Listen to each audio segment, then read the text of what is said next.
I'm KPRC2 meteorologist Caroline Brown. We are breaking in to talk to you about these thunderstorms rolling through southeast Texas. Now, thankfully, right now, none of them are severe, but that does not mean they're not packing a punch. I want to show you a few of these cells that are really electric out there, starting with this storm that we're tracking from Conroe down through the Woodlands. This is impacting a big portion of the North Freeway. And let me tell you, these storms, they're dropping quite a bit of rainfall. In fact, as these storms pass through Burton, that's just to the west of Brenham, they dropped 1.18 inches in about 30 minutes. That can quickly lead to some street flooding, especially in low-lying areas, poor drainage spots. You know, the areas in your neighborhood that typically flood. That's going to be the concern with some of these storms. So taking a closer look, you can see from Shenandoah down through the Woodlands, Northampton, these storms continuing to advance their way towards the east. If we put this in motion here over the last hour, you can see the one benefit of these storms is they actually are moving fast. That means if you've got a pool party, a barbecue, I know a lot of folks off of school, work, there's no daycare today because it's Memorial Day. If you're outside, head indoors. We only have to be there for about 30 minutes. Those storms rolling into the spring area here very soon. Also near Aldine. And one thing I want to point out is this particular cell we're tracking, this has been greatly decreasing in strength. Take a look at lightning strikes. As we look over the last hour or so, earlier in the hour, we were seeing about 150 lightning strikes. Now we're down to 46. So not quite as electric, not quite as robust. That does not mean it's not still packing a punch, because if you are inside of that cell, you are certainly feeling it. We're also tracking some thunderstorms popping up around the Sealy area. I'm actually going to zoom this out just so you can get a big picture before we go a little bit closer. Now, this is all associated with a front, and you can see this line right here approaching Angleton. That's going to be bringing with it a 40-mile-per-hour wind gust, and that's also when you're going to feel a big temperature drop, and then the storms are to follow. So once these storms pass you by, we actually are anticipating a little bit of a break. So if you're in areas like Hempstead, Navasota, Brenham, soon to be Sealy, I expect you to have a several-hour break as we go overnight tonight. Areas that are still dealing with the downpours are going to include portions like Clear Lake, Texas City, Galveston, Angleton, Lake Jackson. You've not seen any of the thunderstorms yet. These are going to be coming into your area very soon. So we're tracking some storms up to the north, and we're tracking a line of storms that's now passed through the I-10 corridor. Right now, none of them severe, but certainly packing a punch. Now, one thing you're going to notice is a dramatic change in how it feels. This is a live look outside where you can see we've got some raindrops on the camera there, and temperatures dramatically different. So at 11:30 this morning at Bush Intercontinental Airport, it felt like 94 degrees. We had an air temperature of 88 degrees, feeling like 94 when you factor in the humidity. Just 30 minutes later, it was 72 outside. So a 20-degree drop in how it felt. And this is something that I think everybody's going to be enjoying. In fact, across the board, you can see where we have not seen that drop in temperatures. Galveston 86, Angleton 87, El Campo 87. Compare that to Sugar Land, now at 72 degrees. So once these storms pass you by, things feel a lot better. I think a really good example of this right now would be in Fort Bend County. Sugar Land 72, Richmond 82 degrees. So a big difference. Once you see that cool down, it's going to feel a whole lot better.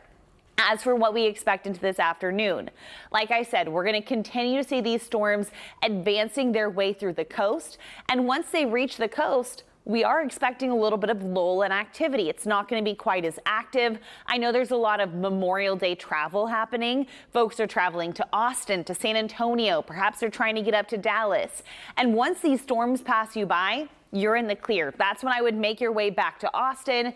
I would also be making your way back to San Antonio as well. Now, Dallas, a slightly different story. You can see we are already tracking more thunderstorms in Dallas, and that's associated with a low pressure system that's going to bring more storms to our area. In fact, this here was just round one. We've got another round of storms coming tonight, and another round of storms coming as we head into Wednesday as well. So Future Track doing an okay job with what we're currently seeing, but this is going to show the lull that we're expecting from 4 o'clock through 10 p.m. tonight. Not going to see a lot of activity.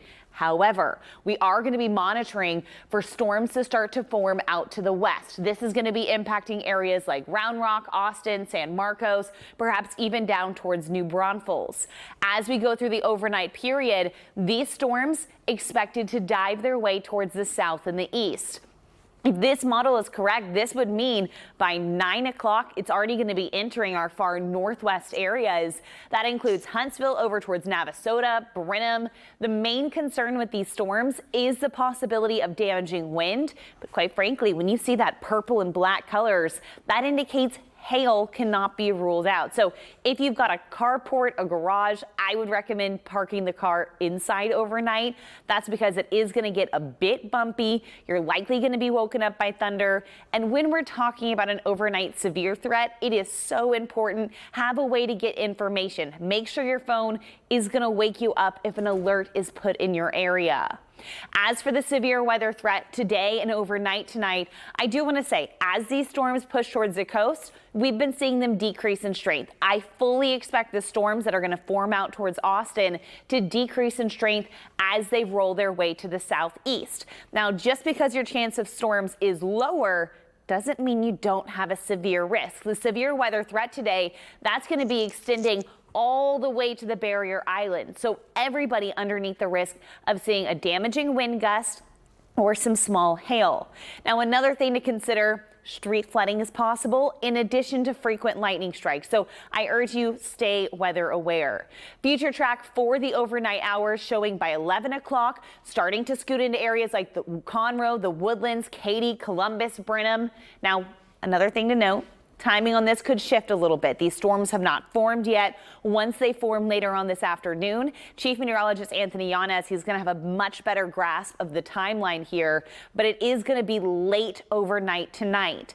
If this continues to verify, that would mean around midnight to 2 a.m. we can see these storms rolling through the Houston area. Heavy downpours. It's not out of the question. We can see some power outages if we do see damaging winds, and then advancing to the coast by 2 a.m. Now, behind these storms, we are anticipating lingering showers, moderate downpours, and perhaps some embedded thunderstorms.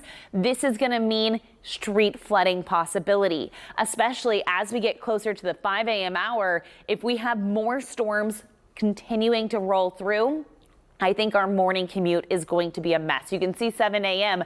The heaviest of the storms going to be closer to the coast, still dealing with some light to moderate rain showers to our north. This means you need to plan on extra time. I know a lot of folks have been enjoying the long weekend. Might be a little bit slower getting back to work tomorrow, but I urge you, get out the door earlier, because if roads are a mess, you're going to need extra time.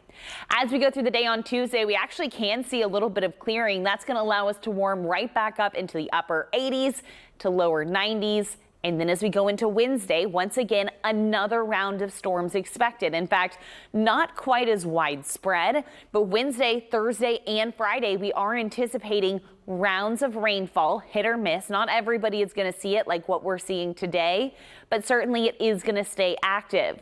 Because of this, our rainfall forecast does show quite a bit of rainfall possible, especially for areas really to our east, west, north.